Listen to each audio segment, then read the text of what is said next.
Okay. I think I'll start. I'm going to assume that everyone that's coming is here.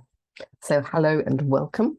Anyone can come in at any time as well, so I won't worry too much. So we are now in Hay. This week we've done alef-bet, gimel, dalet, and we're in Hay, coming along top line of the alef-bet. Hay, also spelt in English Hay and Hay. It's the fifth letter of the Hebrew alphabet, and it has a numerical value, therefore, of 5. This won't always apply after we get to about 10. So it's 5, and it's got the sound of a h sound. There is a stronger one, which we will come to in a couple of weeks, called chet, which is h. But this is h. This is a softer h, as in her or him. And the meaning of hey is basically here is. Hey, here is. It can also mean to behold, and quite often in the Bible you'll hear God say Moses, Moses, or Abraham, Abraham, and they'll say Hineni, I'm here. It can also mean to be disturbed, but it's being here is the main thing that we think of when we think of hay.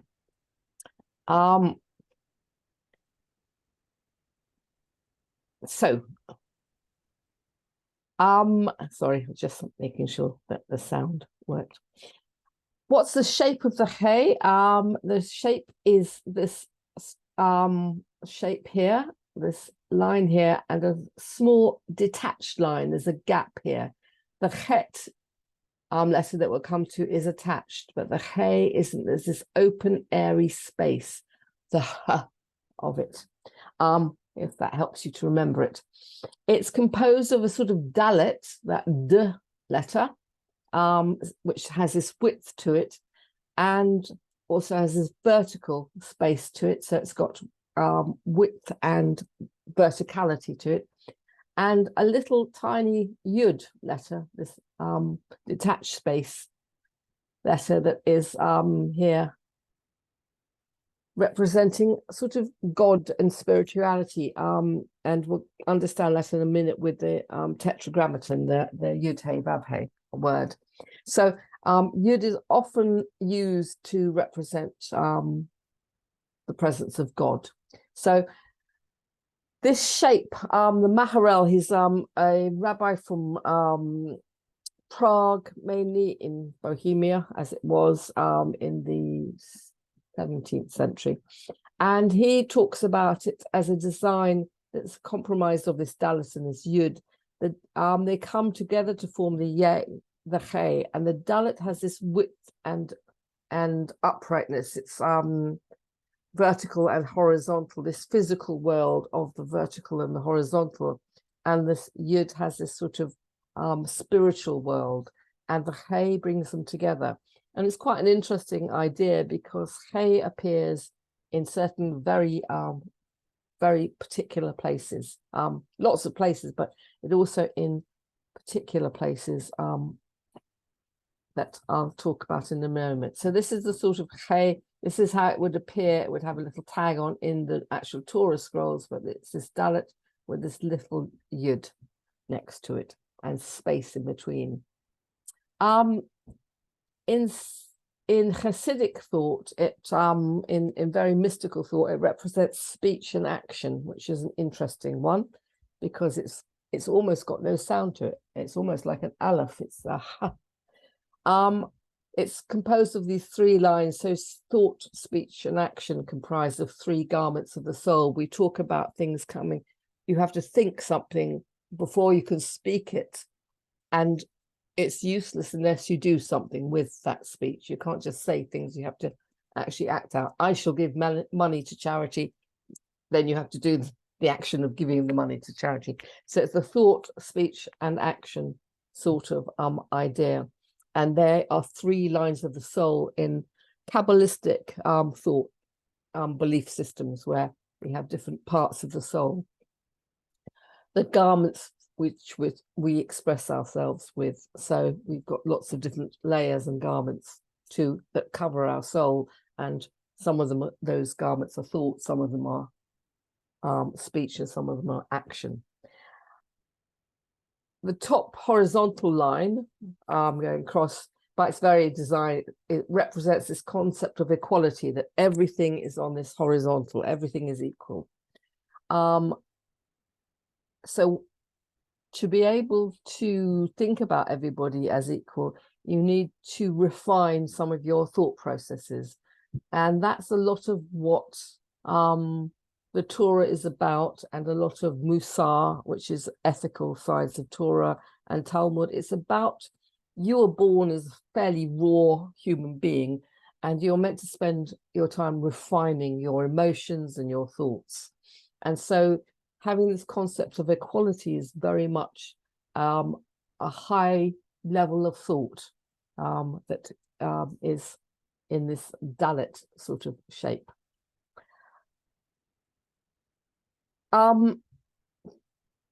It might appear on the surface that some people are better than others, but our responsibility is to focus on the soul, which is the same in all human beings, that godly spark. And so all of us are equal at the soul level, even if we've got different intellectual and speech and action levels. This shorter detached leg can also represent spirit, but it can also represent action. So it's detached because it's going forward into the world of action and fruition. Without that, we're left with just Dalet, that poverty, the one that looks after the poor person, but doesn't. We actually need to move forward and run after the poor person, the Gimel running after the poor person, the Dalets, the poor person. So we need the action, and a lot of it is about charity, I guess. It's a large tzedakah, the word for charity. Gosh, I can't turn this back. My computer keeps jamming on me. The word for charity, tzedakah, is the same root as righteousness and justice. So we're very much, it's all wrapped together. Hay represents a garment, as I said, of thought, speech, and action. But these garments comprise a total of 5 elements, which is, and Hay is 5. There's 2 levels of thought, imaginative and meditative. In fact, we also call them Chokhmah and Bina, understanding and knowing. They're slightly different types of things. There's 2 levels of speech, the words of the heart and the words of the lips. They don't always go together. And there's 1 level of action. So Hay is this 5, is this number 5, which represents these 5 levels of what we do to get to the action, the mitzvah, the doing the right thing. Why does action only have 1 level? You either do something or you don't.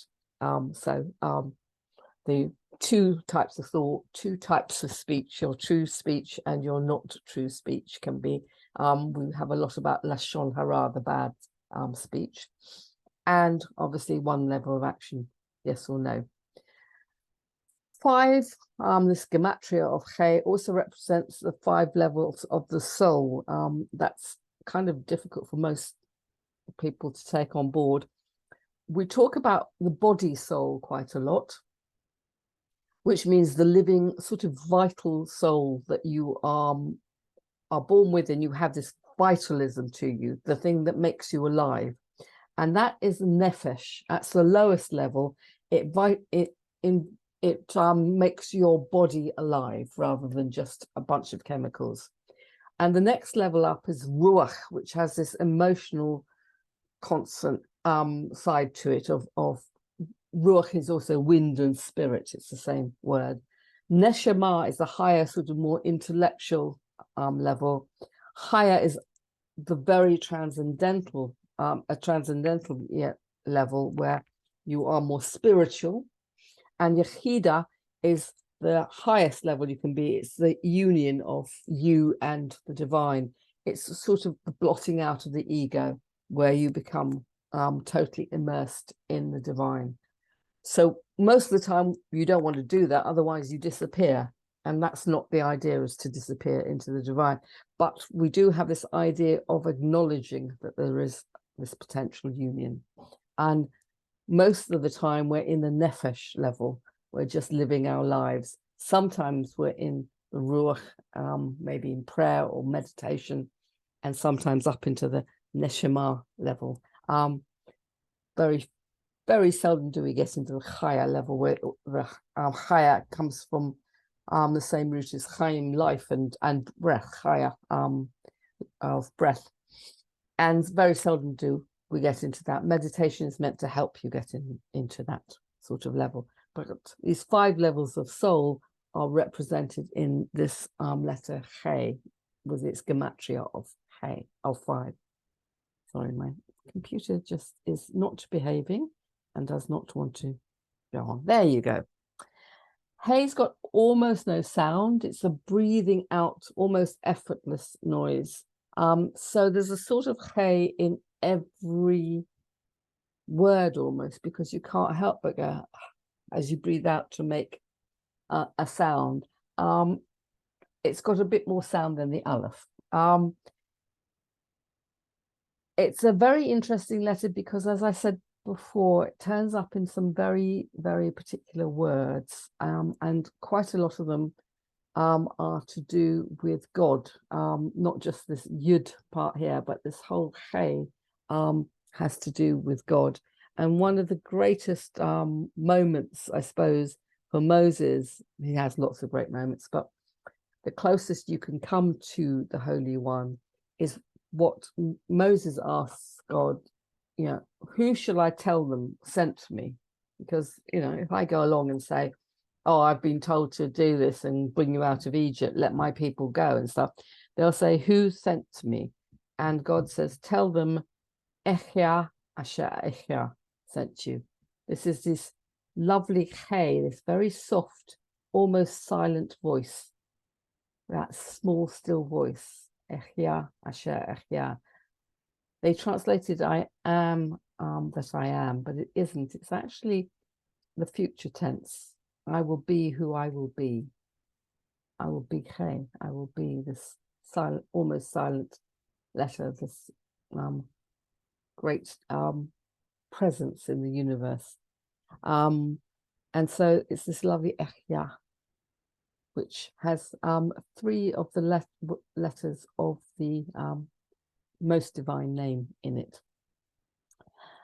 I said I would open up a little bit on Sefer Yetzirah, and I'm going to open it up a little bit this time to add in a little bit more of the mystical side of the letters.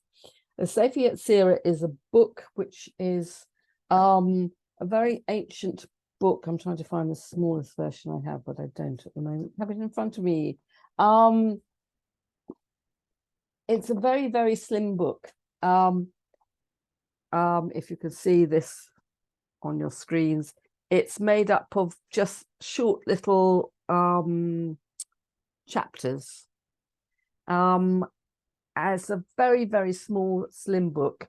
There are lots of versions and translations of it. I've got one by somebody called Jill Hammer, and the best one probably is by Aria Kaplan, but I wouldn't recommend anybody reads it unless you know a lot about some of the other stuff first. It's quite difficult to get into. And in the Sefer Yetzirah, it works in these 4 worlds that that we think are part of creation. Absolute right at the top, near to sort of this very, very bright light of creation. Beriah, this creation, Yetzirah, formation, when matter is starting to be formed, and Asiya is the world of action. So we also have different levels, just like thought, speech, and action. We have worlds that represent these sorts of areas. In the Sefer Yetzirah, everything in that we can see, oh, sorry, I've been very inconsistent and spelt it with a PH here and and an F there. Obviously, you can do it either way. In the Sefer Yetzirah, everything is composed of 10 sephirot, the plural of sephirah, and just like in Kabbalah, but this is before Kabbalah. And so the sephirah are slightly different to the ones in Kabbalah.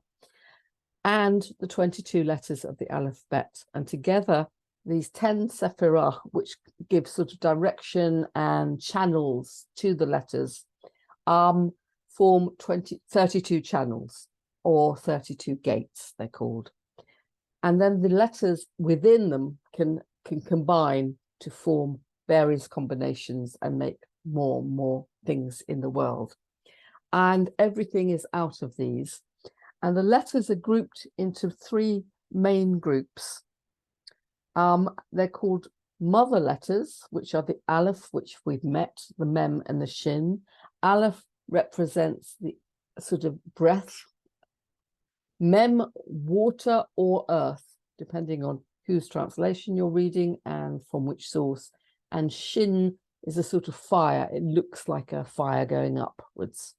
And so they have their different realms as well because of being different qualities. So mem is very much earth-bound, shin very much heaven-bound, and aleph meets the two, between the two, as we said before, you can spread out.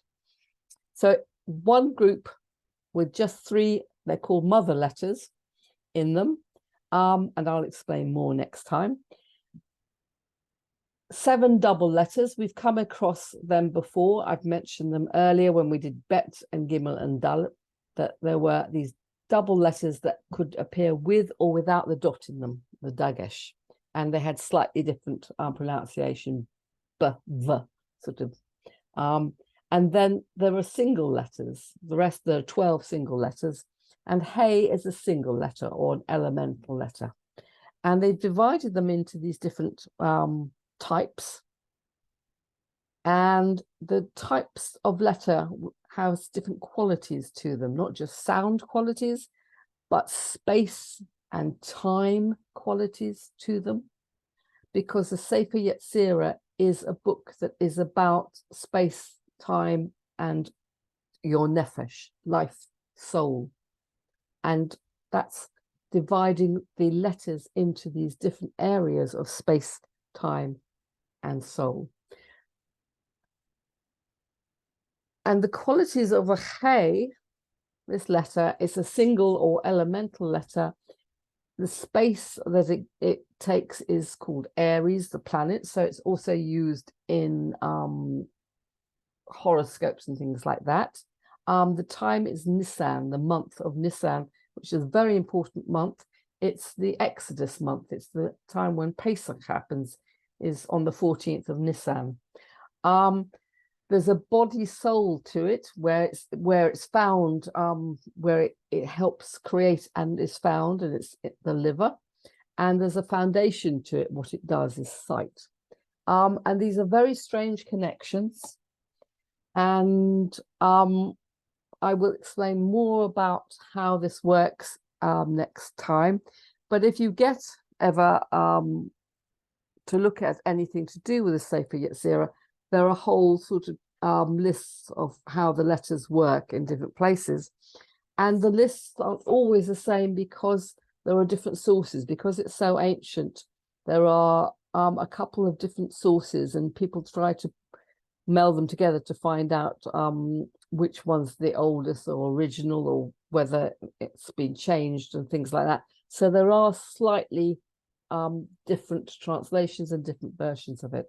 But I will get a little bit more into it next time. I just wanted to introduce you to the idea that the letters in Kabbalah, they just have the 10 sephirot. They do use the letters, but the 10 sephirot. In Sefer Yetzirah, it's not just 10 sephirot, it's also these 22 letters have these shapes, qualities, numbers, space, time, and body to them. A whole load of stuff going on in it. The Hey is an interesting letter because this is the most holy version of God's name, the Yud Hey Vav Hey. We haven't done Yud and Vav yet, but we'll do Vav next week. It's letter number 6. And this is letter number 10. This is that tiny little Yud that sort of floats almost up in the heavens. And the Vav is this connecting sort of letter between the heavens and earth. And the Hey in Sefer Yetzirah has also this idea of almost like the body, that you've got this top half where your arms come, looks like a Hey, and then the bottom, the pelvis and legs look like a Hey, so that your body can make, and obviously the central part is the Vav, and this is the Yud up here. So your body is composed of these letters, Yud, Hey, Vav, Hey, because we are in the image and likeness of God. So our bodies also represent this holy name of God. And these are also represent the 4 worlds. This is the highest world of Asiya, Bariah, as we come down, Yetzirah and Absolute. Obviously, I'm reading right to left, as the Hebrew goes. So there's all these other connections that go on with it. What's going on with the letters? That's why it's so that's why it's such a sort of complex and mystical part of language. And so everything that we say and do has loads of meanings to it, and you can reinterpret it all the time. And every generation is meant to interpret it for itself. It's not meant to be so fixed. You are allowed to do your own version of it, within limits, obviously. It's like anything, it's like science. You don't just invent something out of the blue. You take what's gone before and add to it. Well, the same, and with law, you don't invent law all the time. You add to it. You say, oh, we've already decided this is okay, now we're going to add on, because we didn't think about that before, we'll add on that as well. Well, the same with this. There's a whole 3,000 years of people thinking about it, but you are still meant to do the work. You're not allowed to just take other people. You have to do the work, the thinking about it and what it means, and trying to understand all these things yourself. And it takes a lot of work, obviously, to try and do that. So the highest realm, and then gradually coming down into the full human realm that we're in, the Yud Hey Vav Hey. And I like the idea that it's on the body, Yud Hey Vav, and then the lower limbs, Vav Hey. I like the idea of the shape. So I thought I'd end with a meditation of body and soul moment. And I thought it would be nice to have one which uses the Hey, obviously, because the Hey has this idea of being here. And it's very much the letter of here. Here I am. I'm here in my body, but I'm also connected with that Yud to my spirit.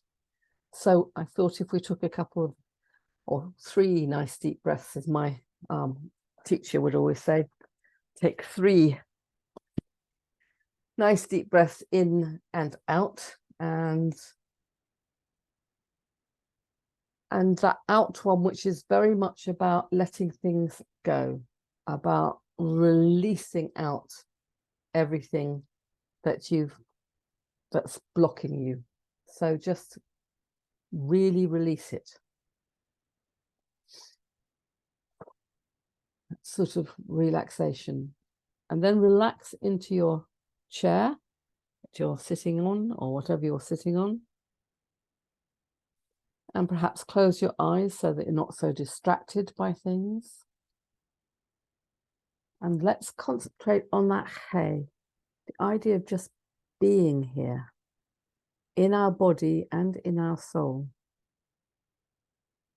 That they're not separate. Your soul is trying to talk all the time to your body, and you're probably not hearing it, but it's there all the time. And so we're very conscious of our body, and that's absolutely fine, your nefesh. So feel yourself in your body and just be aware that you're here now with that infinite part of you. You're the soul, this infinite spark inside you that animates you, that gives you life. That's not just chemical or physical,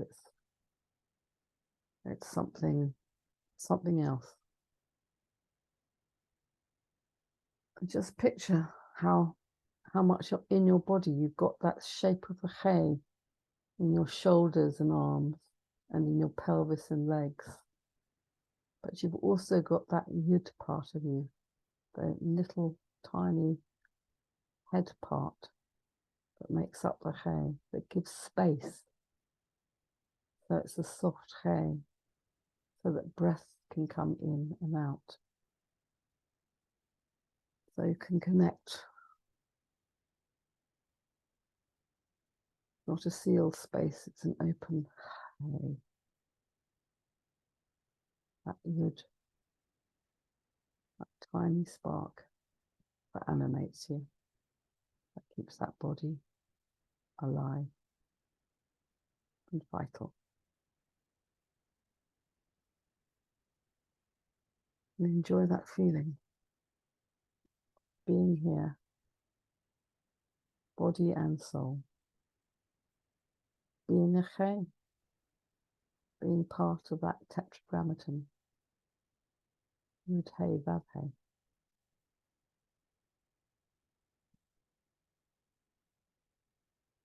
That nothing's accidental. You're here on purpose.